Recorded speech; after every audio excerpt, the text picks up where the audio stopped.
Hey guys, real quick, only 40% of our viewers are actually subscribed, so let's change that right now. Hit that subscribe button right below. Let's get into the Week 11 action. All started way back Thursday night. New England Patriots 27, New York Jets 14. Patriots move to 9-2, now tied atop the AFC at 9-2 with the Denver Broncos, who won yesterday, of course. Jets fall to 2-8.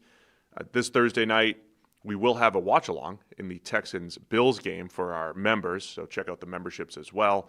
But yeah, New England, another one of those take-care-of-business games for New England, and they did. Yeah, against the feisty Jets, who were actually feisty for the first time in a while. Started out feisty. This was kind of the team that I think people expected more this season. They came out running the ball, genuinely felt like a kind of service academy offense. Like, we're just going to come up with every run we've got in the book. Don't worry about passing it too much, Justin.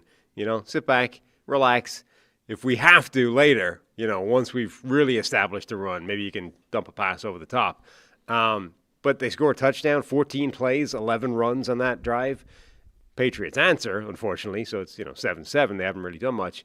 But this was the kind of Jets team I think that most people expected to see. Yeah, it was the heavy run. Like, when I thought that they would be feisty this year is because of heavy run, maybe some variance on defense, but drives like that, the service academy drives, I love that as a descriptor.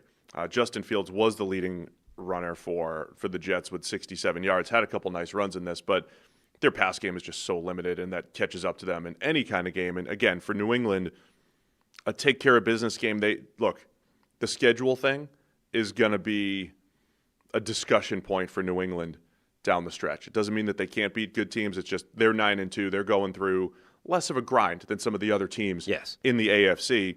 Yes, they beat Buffalo in Buffalo, and they've got the two big games at home against Buffalo and at Baltimore to prove themselves, but they'll be in the playoffs, and they're sitting atop the AFC East, and they're not slipping up, which is huge, right? For a team that's won 8 games over the last 2 years, they're now at 9 this season, and their ability to not slip up, win the games that they're supposed to, and do it, in pretty definitive fashion, I think has been impressive for the Patriots. Yeah, they've been good. The schedule, it's a factor. Like, you can't ignore it as a variable in all this. It is definitely helping them relative to some other teams, but that doesn't mean they're not also good. Like, they're not mutually exclusive. The problem is the Patriots are not going to have that many opportunities to show that they're good for real because their schedule is so easy. So we may well be in a situation where they go into the playoffs without us really understanding whether this is a very good football team or simply a team that's been riding an extremely easy record. But they will have a couple of them left in the season, and those end up being really big games for them. But yeah, all you can do is beat what's in front of you. Right now they're beating what's in front of them. Another strong outing for Drake Maye, MVP chance around Gillette, some excitement and energy in Gillette Stadium for the first time in a while. But Drake Maye continue. Really feel happy for a downtrodden franchise, I only say that because I thought it was funny. The biggest explosion that they had was the Bailey Zappi game. I know they had a good season in 2021, but the Bailey Zappi game, it was like New England's back, and then he fell apart the rest of his career. Drake Maye looking good again. Second straight game, only sacked one time.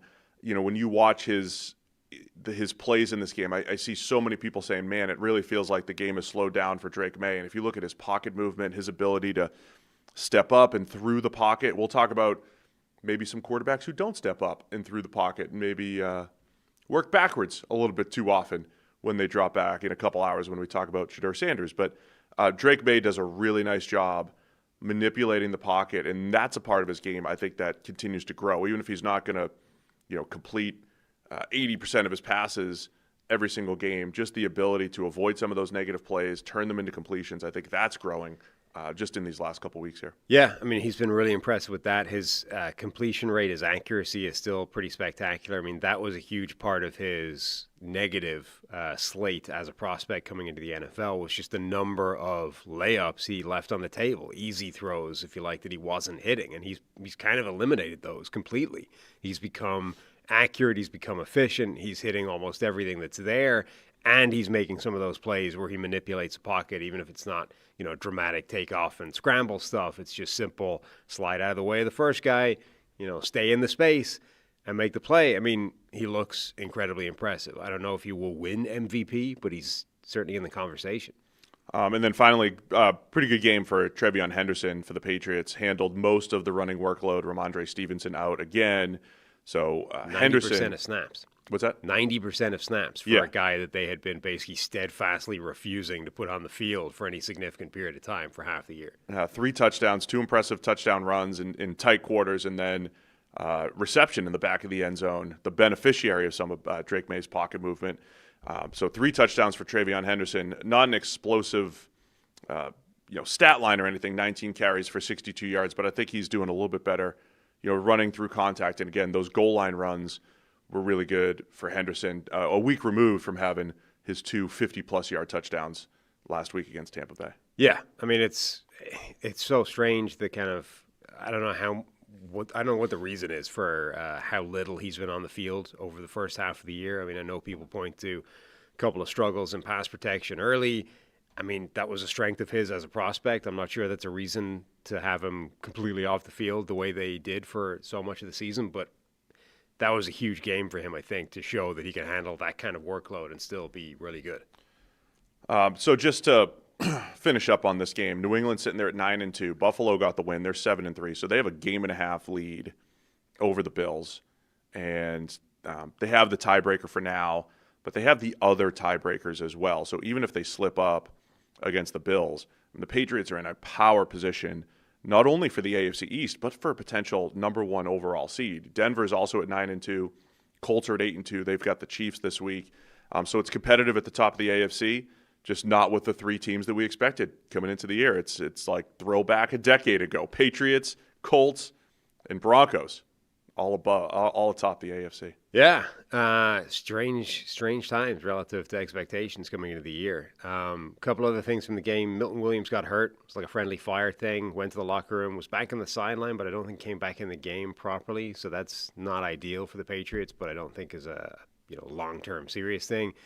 And then obviously we had an A.D. Mitchell game where in the first half, the only 3 incompletions that Fields had were all targets to A.D. Mitchell. I think he ended up with like 6 targets, 1 catch, and 3 drops, including a bomb, like the best pass that Justin Fields had in the game, put it in his hands deep down the field, didn't come up with it. And he roasted, that was Christian Gonzalez. Like he just smoked Christian Gonzalez and then drops the ball.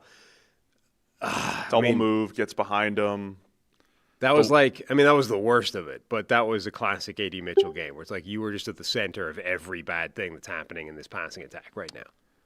Yeah, we're not going to spend a ton of time on it, but it is interesting watching A.D. He's just a fascinating player because you go through this scouting process and you look at the plays where he seemed like he was hanging in the air for these back shoulder throws. You see the athleticism, you see his ability to run and move, but there's such a technique part of the receiver position. Oh, Milton Williams apparently went on IR yesterday. I missed that.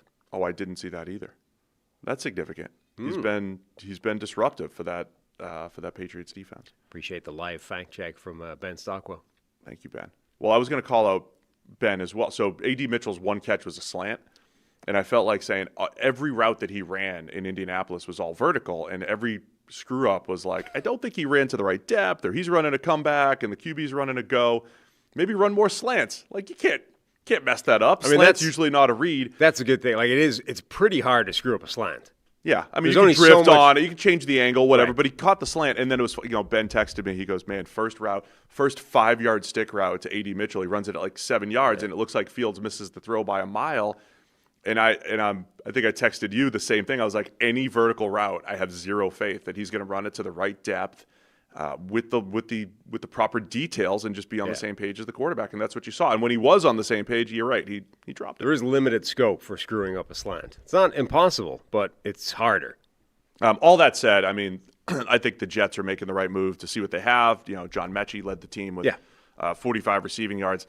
See who could be part of the rebuild. See if you can get what you can out of A.D. Mitchell. But 6 targets, 1 catch, and It was either wrong route or drop passes on all And again, those like, incompletions. I endorse the idea of kicking the tires on somebody like A.D. Mitchell because he is so physically talented. Like the first half of that Gonzalez play, the fact that you're able to go out there and smoke Christian Gonzalez one-on-one down the sideline, there aren't that many wide receivers that can do that at all. So that's a reason to look at the guy. But there's also a reason the Colts were willing to throw him into that kind of deal as, yeah, what the hell? And it's a reason that extends beyond looking at the tape and being like, man, A.D. Mitchell's always open, you know? Why are the Colts not using this guy? There's a reason they're not using him. If you just, paid attention a little bit, like it's not all positive for A.D. Mitchell. Unfortunately, that was a game where you saw all the negative too. Did you see Renner's tweet on Friday? No. He showed all of A.D. Mitchell's routes right before the actual throw. Yeah. He was like, watch this great game by A.D. Mitchell. It's like him just cooking everybody and and he just cut it off before the throw and the, eventual drop. It was pretty hilarious. Unfortunately, that is kind of what he does. Like and the other part of that is that half of those routes will not be whatever he's supposed to be running.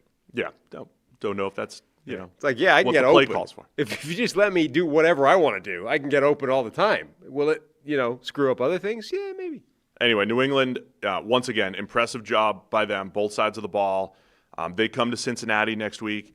They have a Monday night game against the Giants. I feel like I recite this every week, but we're at the point of the season where you can start look ahead. Who do they play?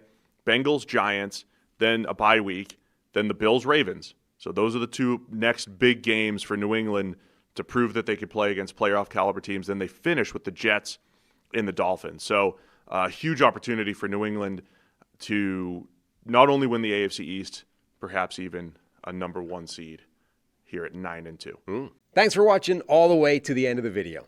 Check the Mic is live Monday, Wednesday, and Thursday, so be sure to hit subscribe so you don't miss a video. You heard the man. Subscribe.